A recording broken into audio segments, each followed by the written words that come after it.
Hello students, today we are going to discuss chapter 16 garbage in, garbage out.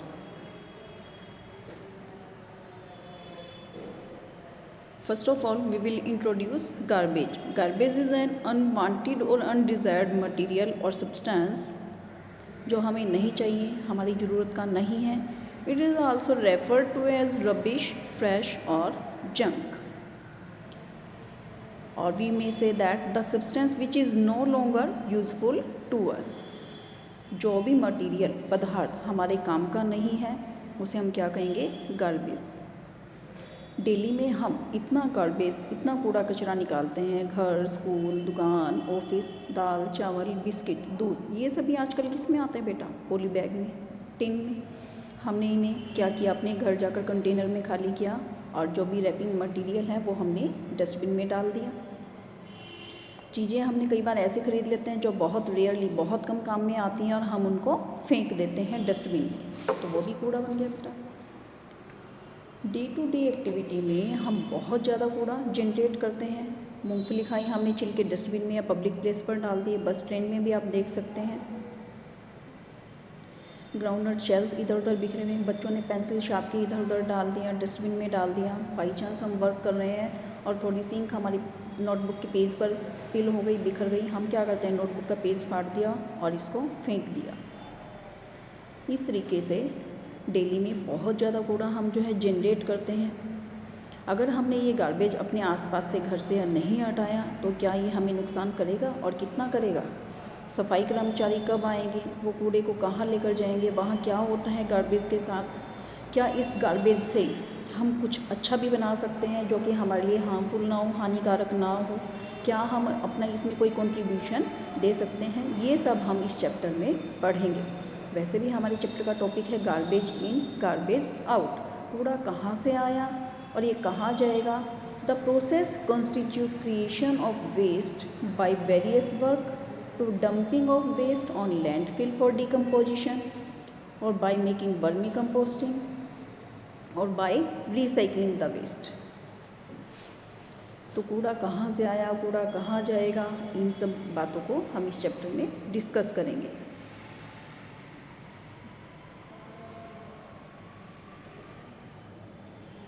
अब देखिए स्वच्छ Bharat mission SBM.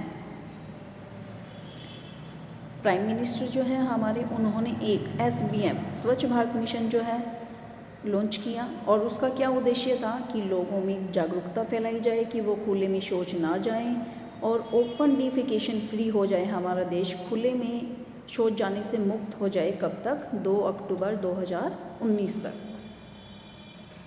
अब देखिए डीलिंग विद गार्बेज. सफाई कर्मचारी क्या करते हैं? कूड़े को उन्होंने ट्रक में इकट्ठा किया और लो लाइन ओपन एरिया में डालकर उसे छोड़ देते हैं. उसको हम क्या कहते हैं? लैंडफिल. और यहाँ पर कूड़े का जो है सेपरेशन होता है. ये देखिए ट्रक में ले जा रहे हैं, लैंडफिल में इसको छोड़ देंगे. लो लाइंग एरिया, जो निचला इलाका है, वहाँ पर इसको डाल देते हैं और उस जगह को हम क्या कहते हैं? लैंडफिल. यहाँ पर कूड़े का सेपरेशन होता है, वो पार्ट जो हम बिल्कुल यूज़ में नहीं कर सकते. The garbage at the landfill is separated as useful components, जिसको हम रीयूज़ कर सकते हैं, दोबारा से यूज़ कर सकते हैं. अलग अलग प्रोसेस से इसको ठीक किया जाएगा ताकि नॉन टॉक्सिक हो जाए, हार्मफुल ना रहे.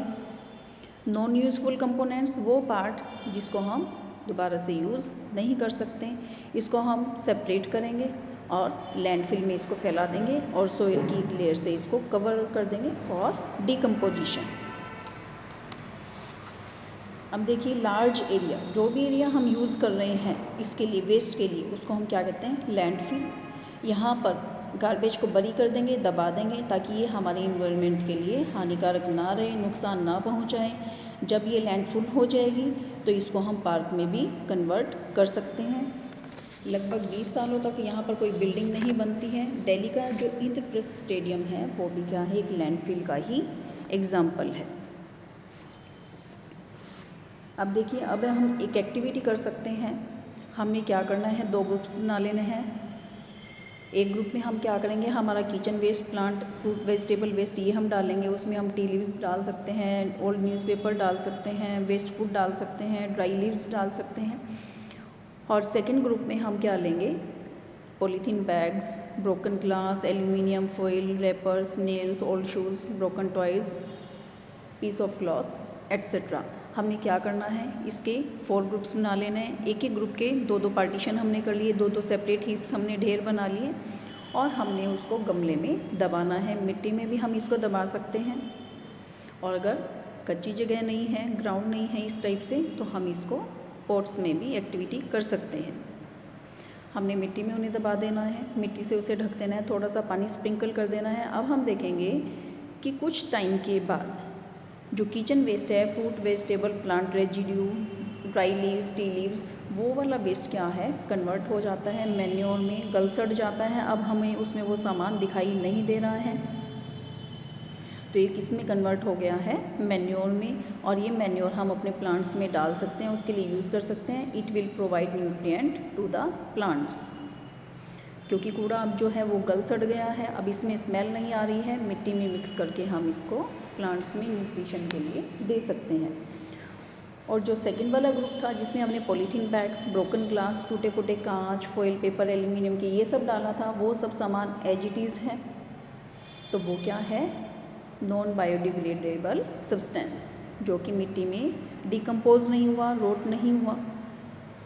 और जो मटेरियल डिकम्पोज हो गया, खाद बन गई, उसको हम क्या कहेंगे, compost. The rotting and conversion of some materials into manure is called composting. इस मेथड का नाम कंपोस्टिंग है। और जो खाद बनकर तैयार हुई वो है कंपोस्ट। शहरों में, कस्बों में, म्यूनिसिपैलिटीज़ जो है वहाँ कई जगह डस्टबिन्स प्रोवाइड किए गए हैं, blue and green. Blue bin is for the materials that can be used again, जिस मटेरियल को हम दोबारा यूज़ कर सकते हैं उसके लिए, जैसे प्लास्टिक, मेटल, ग्लास। प्लास्टिक आपने देखा होगा, हम जंक डीलर को भी इकट्ठा करके देते हैं, ग्लास भी, मेटल्स कहते हैं भी हाँ लोहा जो है इस रेट में है, न्यूज़पेपर इस रेट में है, और नोटबुक्स का भी वो लेकर जाते हैं। तो जो मटेरियल गार्बेज हीप में रोट नहीं होंगे उसका हम क्या करेंगे, रिसाइकिल करेंगे ताकि वो नॉन टॉक्सिक हो जाएं और हम फिर से उन्हें यूज़ कर सकें। अब है ग्रीन बिन। ग्रीन बिन का यूज़ करते हैं हम किचन और प्लांट एनिमल वेस्ट के लिए। और ये जो वेस्ट है ये कम्प्लीटली रोट हो जाता है, डिकम्पोज हो जाता है, गल सड़ जाता है जब हम इसे मिट्टी में दबाते हैं। ये हमने एक्टिविटी भी करके देखी थी। अब देखिए बर्निंग ऑफ लीव्स। अब हम अक्सर देखते हैं कि किसान क्या करते हैं, often burn the husk dried leaves crop plants. फसल काटने के बाद जो बचे हुआ प्लांट पार्ट है उसको काट देते हैं। फसल काट ली, अब जो बच गया उसको जला दिया, जिसको हम पराली भी कह देते हैं। दिवाली के आसपास आपने अक्सर देखा होगा बहुत पोल्यूशन हो जाता है, सांस लेने में भी दिक्कत होती है, आसमान भी साफ दिखाई नहीं देता है। तो वो किस वजह से है, burning of leaves produces harmful gases and smoke. पत्तियों के जलने से बहुत धुआं होता है, बहुत हार्मफुल हानिकारक गैसेस निकलती हैं जो हमारी हेल्थ के लिए अच्छी नहीं है, हमें इन्हें रोकना चाहिए। इस वेस्ट से हम कंपोस्ट बना सकते हैं, अभी हमने डिस्कस भी किया था। मिट्टी में दबा देंगे और मैन्योर हमारी फ्री ऑफ कॉस्ट तैयार हो जाएगी और जलने से जो धुआं निकलता है वो भी नहीं निकलेगा। अब जो है कह रहे हैं कि हम कंपोस्ट बनाएं। अब हम कंपोस्ट बना रहे हैं using red worms. The method of preparing compost with the help of red worms is called vermi composting. ये और भी अच्छी है प्लांट्स के लिए। इसके लिए हम क्या करते हैं, 30 सेंटीमीटर गहरा एक गड्ढा खोद लेंगे और खेत में ऐसी जगह, कच्ची जगह में ऐसी जगह खोदना है जहाँ पर बहुत तेज़ धूप या बहुत ठंडक ना हो। और अगर ये पॉसिबल हो तो हम इसमें एक वुडन बॉक्स का, लकड़ी का बक्सा भी ले सकते हैं और डायरेक्ट सनलाइट, सूर्य की रोशनी वहाँ ना आए ताकि रेड वर्म्स जो हैं वो कंफर्टेबली आराम से उसमें रह पाएँ। अब हमने इसके अंदर एक वायर, चिकन मैश लगा देनी है और 1-2 सेंटीमीटर रेत की लेयर इसमें बिछा देनी है। फ्रूट वेजिटेबल वेस्ट हम इसमें डाल देंगे, हरी पत्तियाँ, सूखे हुए घास फूस दिन के, पुराने अखबार, समाचार पत्र, ये सब हम इसमें डाल सकते हैं सैंड के ऊपर। लेकिन हमने चिकना कागज़ नहीं लेना है क्योंकि उसमें प्लास्टिक कोटिंग होती है। शाइनी और प्लास्टिक कोटेड पेपर हमने यूज़ नहीं करना है क्योंकि वो नॉन बायोडिग्रेडेबल है। सूखा हुआ गोबर हम ले सकते हैं, ड्राइड एनिमल डंग भी हम इसमें ले सकते हैं। अब हमने थोड़ा सा पानी छिड़कना है, ज़्यादा पानी नहीं डालना है और इसको दबाना भी नहीं है ताकि हवा और नमी दोनों लेयर्स को मिलती रहें, इनमें जाती रहें। अब जो है हम इसमें रेड वर्म्स डाल देंगे और बोरी या पुराने कपड़े से या घास फूस से इसको बिल्कुल लूज़ली कवर कर देंगे, ढक देंगे। अब रेड वर्म्स को खाना चाहिए, उसके लिए हम क्या देंगे इन्हें, फ्रूट वेजिटेबल वेस्ट जो है ये हम दे सकते हैं। चाय कॉफ़ी का जो बचा हुआ है वो दे सकते हैं। खेत से, बगीचे से कोई भी अनवांटेड प्लांट्स है वो हम इसमें रख सकते हैं। 2-3 सेंटीमीटर गहराई में हमने खाना रखना है, लेकिन हमने कोई भी ऑयली सब्सटेंस इसके लिए नहीं रखना है कि अचार, मिर्च इस तरीके का जिसमें नमक हो, अचार हो, तेल हो, विनीगर, मीट, दूध से बनी कोई भी प्रोडक्ट्स हमने इसमें नहीं रखने। अगर ये चीज़ें हम इस पिट में, गड्ढे में रख देंगे तो इसमें जो है pathogens, disease causing micro organisms जो हैं वो गड्ढे में ग्रो करेंगे।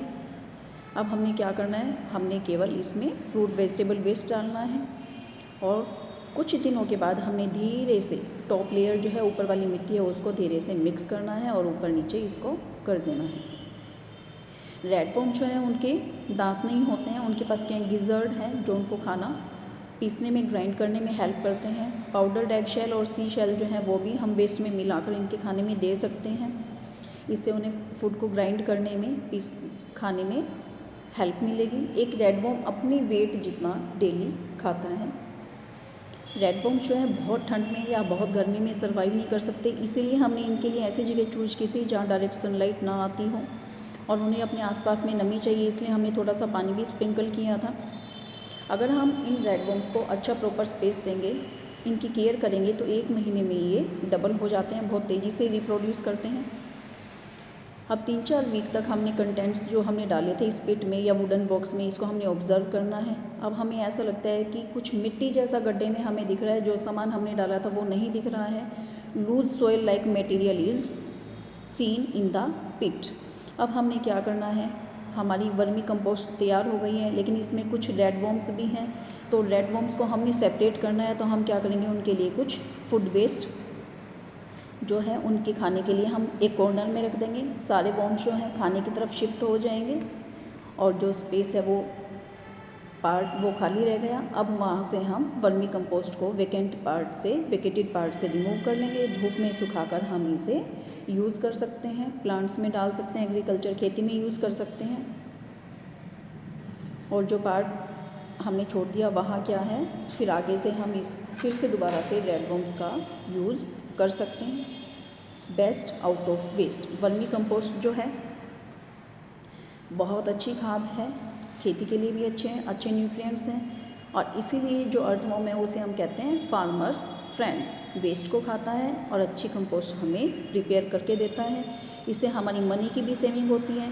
हम मार्केट से हार्मफुल केमिकल वाला फर्टिलाइज़र लेंगे जो कि एक्सपेंसिव भी है और हमारी जो वेस्ट चीज़ें हैं उससे हमने वर्मी कंपोस्ट बना ली है और इससे हमारी सेविंग भी हम काफ़ी कर सकते हैं। नाउ थिंक एंड थ्रो, कि हम सोचें और फिर फेंकें। हमारे आसपास में हम देखते हैं कि बहुत कूड़े का जो है, हमें लगेगा कि भी ठीक है, माउंटेन ऑफ गार्बेज। अपने आसपास में भी हम देखते हैं कहीं खाली प्लॉट है, लोगों ने वहीं कूड़ा फेंकना शुरू कर दिया, सोचते हैं कि घर से हमने कूड़ा निकाल दिया तो वो साफ़ हो गया है। तो हमने ध्यान रखना है, अगर हमारा नेबरहुड क्लीन नहीं है तो हमारी सराउंडिंग क्लीन नहीं है तो हम भी हेल्दी कैसे रह सकते हैं। अब देखिए, हमारी बुक में एक एक्टिविटी दी गई है एक स्टूडेंट के बारे में कि एक बच्चा जो है उसे बड़ा शौक है कि वो जो है न्यूज़पेपर कॉपी उनको फाड़ कर एरोप्लेन बना रहा है। कई बच्चों में हैबिट होती है, तो ये हैबिट अच्छी नहीं है। तो उसका एक फ्रेंड उसे समझा रहा है कि आपने ऐसा नहीं करना है, जो भी चीज़ें हैं हम केयरफुली यूज़ करें। न्यूज़पेपर वगैरह भी हम देखते हैं, कन्फेक्शनर्स जो हैं पुरानी न्यूज़पेपर से जो है एनवेलप बना लेते हैं, उसमें हमें सामान दे देते हैं। मार्केट आने जाने के लिए अगर हम कपड़े का बैग नहीं लेकर जाते हैं और दुकानदार जो है वो भी हमें पॉलीथीन बैग नहीं देता है, तो देखिए इस पिक्चर में कितना डिफ़िकल्ट हो रहा है सामान को लेकर आना। तो हमें ध्यान रखना है कि हम जो है मार्केट में जब भी जाएं अपने साथ पेपर बैग में ही मार्केट शॉपकीपर से अपना सामान लें और अपने साथ जूट बैग या क्लॉथ बैग ज़रूर लेकर जाएं, ताकि हम बिल्कुल ईज़िली अपना सामान ले पाएँ और इन्वायरमेंट जो है उसको प्रोटेक्ट करने में भी हेल्प करें। पॉलीथीन का यूज़ हम कम से कम करें। नाउ प्लास्टिक देखिए, बहुत सारे प्लास्टिक्स हैं जो कि हम यूज़ करते हैं, रिसाइकिल कर सकते हैं, लेकिन सारा प्लास्टिक जो है रिसाइकिल नहीं हो सकता। हम अपने आसपास में बहुत सारी चीज़ें देखते हैं प्लास्टिक से बनी हुई, कैन है, लंच बॉक्स है, वाटर बोतल है, टॉयज़ हैं, शूज़ हैं, टूथब्रशेज़ हैं, कॉम्स हैं, बकेट्स हैं, बोटल्स हैं, पाइप्स हैं, बहुत लंबी लिस्ट है, बहुत variety, 100 of varieties of which are suitable for plastic recycling. Recycle plastic जो है can be made into useful products. लेकिन अब ये देखिए, लेकिन प्रॉब्लम कहाँ आ रही है कि हम प्लास्टिक का एक्सेसिव यूज़ कर रहे हैं और इग्नोर कर रहे हैं उसके डिस्पोजल को, कि हम उसका निपटान कैसे करें उसके बारे में हम अवेयर नहीं हैं। तो इसके बहुत हार्मफुल इफ़ेक्ट्स हैं। अगर हम प्लास्टिक को जलाते हैं तो उससे बहुत हार्मफुल गैसेस निकलती हैं। अगर हम जलाते हैं, मिट्टी में दबा देते हैं, तो उससे भी बहुत सारी हेल्थ प्रॉब्लम्स क्रिएट होती हैं। जलाने से इतने फ्यूम्स, हार्मफुल गैसेस निकलते हैं कि उसमें कैंसर तक भी हो सकता है। गवर्नमेंट ने गाइडलाइंस बताई हैं कि जो है हम कैसे प्लास्टिक की रिसाइकलिंग करें। अब ये देखिए, प्लास्टिक जो है हमारी फूड चेन में भी एंटर हो जाता है। अगर हम मान लिया कोई लिक्विड पी रहे हैं तो हम स्ट्रॉ का यूज़ ना करें, सिप कर लें। पेपर बैग हम लें, क्लॉथ बैग यूज़ करें पॉलीथीन की जगह। पॉलीथीन को हम ना जलाएं, रीयूज़ कर लें। कोई भी अगर हमने प्लास्टिक का कंटेनर लिया है, सपोज हमने एक बकेट हमारी बनाई हुई है फॉर बाथिंग, बकेट थोड़ा सा लीक कर रही है, तो हम उसको एज अ पॉट उसमें मिट्टी भरकर उसका गमला बना सकते हैं, हम रीयूज़ कर सकते हैं। रिसाइकलिंग के लिए हम जंक डीलर को उसे दे सकते हैं, लेकिन हम उसे न जलाएं और न ही मिट्टी में दबाएं। अब कूड़े के बारे में है कि हम कूड़े को जो है इधर उधर ना फेंकें। ये देखिए, डू नॉट लिटर, डस्टबिन में ही हम सामान डालें, पानी को भी सेव करें, ट्रीज़ को कट ना करें, एनिमल्स की प्रोटेक्शन करें और पोल्यूशन को हम रोकें। पोल्यूशन हम केवल यही नहीं कि भी हाँ हम गाड़ी ना चलाएं तो उससे पोल्यूशन नहीं होगा, हम अनवांटेड मटेरियल्स को भी ना जलाएं, कारपूलिंग करें।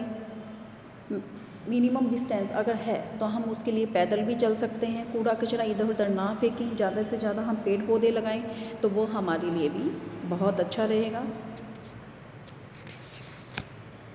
अब है what can we do to minimize over use of plastic and deal with garbage. हमने क्या करना है, प्लास्टिक बैग्स जो हैं वो कम से कम यूज़ करने हैं, रीयूज़ कर लें। दुकानदार को कहें कि भी वो कपड़े का जो थैला है वो हमें दें। हम अपने साथ जो है कपड़े का या जूट का बैग लेकर जाएं जब भी हम शॉपिंग के लिए जा रहे हैं। खाने पीने की चीज़ों को हम प्लास्टिक बैग्स में ना रखें। यूज़ करने के बाद उन्हें इधर उधर ना फेंकें। प्लास्टिक बैग्स जो भी आइटम्स है उसको हम न जलाएं। कूड़ा कचरा हम अक्सर क्या करते हैं, प्लास्टिक बैग में हमने भरा और डाल दिया, इसको हम इधर उधर ना फेंकें। हम घर पर वर्मी कंपोस्ट बनाएं। किचन वेस्ट जो है उसको हम केयरफुली और अच्छे से यूज़ करें। जो भी हमारा फूड वेस्ट है वो हम काऊ को दे सकते हैं। मान लिया फल सब्जियों के छिलके हैं वो हम दे सकते हैं। चपाती बची हुई है हम स्ट्रे एनिमल्स को दे सकते हैं, काऊ डॉग वगैरह को। पेपर को हम कलेक्ट कर लें, डस्टबिन में ना फेंकें, इकट्ठा कर लें। जैसे हम ओल्ड न्यूज़पेपर की कलेक्शन करते हैं फिर जंक डीलर को देते हैं। पेपर के हम दोनों साइड लिखें। स्लेट का काम भी हम यूज़ कर सकते हैं रफ वर्क के लिए, ताकि हमारी शीट्स जो पेपर शीट्स कम यूज़ हों। और जो भी हमारी फेयर नोटबुक है उसमें अगर हमारे पेपर ब्लैंक रह जाते हैं उन शीट्स को हम एज ए रफ वर्क के लिए यूज़ कर सकते हैं। अपनी फैमिली, फ्रेंड्स और बाकी सभी को भी हम रिक्वेस्ट कर सकते हैं कि भी वो भी अपनी जो है वेस्ट डिस्पोजल में अच्छी प्रैक्टिस अपनाएं, इधर उधर कूड़ा कचरा ना फेंकें। और भी बहुत सारे तरीके हैं कि हम प्लास्टिक का जो है ओवर यूज़ ना करें। धीरे धीरे करके हम इसका यूज़ कम कर सकते हैं। जितना कूड़ा हम जनरेट करेंगे उतना ही हमारे लिए इससे छुटकारा पाना डिफ़िकल्ट होगा। More difficult it will be to get rid of it. तो हमें जो है कूड़े कचरे से बचना है, कम से कम हम करें। और पेपर की भी रिसाइकलिंग हम कर सकते हैं। इसके लिए हम एक एक्टिविटी कर सकते हैं कि हम क्या करें, छोटे छोटे पेपर के पीसेस हम कर लें और उसको हम टब या बकेट में हम डाल लें और थोड़ा सा पानी डाल दें। 1 दिन के लिए पानी में डुबोकर हम उन्हें छोड़ दें और पाउंड करके बहुत गाढ़ा सा पेस्ट हम उसका बना लें और एक वायर मेश जाली पर उसको हम फैला दें। धीरे से हमने उसको प्रेस करना है ताकि उसमें से एक्स्ट्रा पानी जो है वो ड्रेन ऑफ हो जाए, निकल जाए। अब हमने इसको पुराने कपड़े या न्यूज़पेपर पर इसको फैला देना है ताकि एक्स्ट्रा वाटर जो है उसको सोक कर लें। अब धीरे से हमने इसको न्यूज़पेपर के ऊपर फिर से टर्न ऑफ कर देना है, पलट देना है और धूप में इसे सुखा लेना है। हमारा रिसाइकिल पेपर रेडी हो जाएगा। इस तरीके से आप भी पेपर की रिसाइकलिंग कर सकते हैं। Okay students.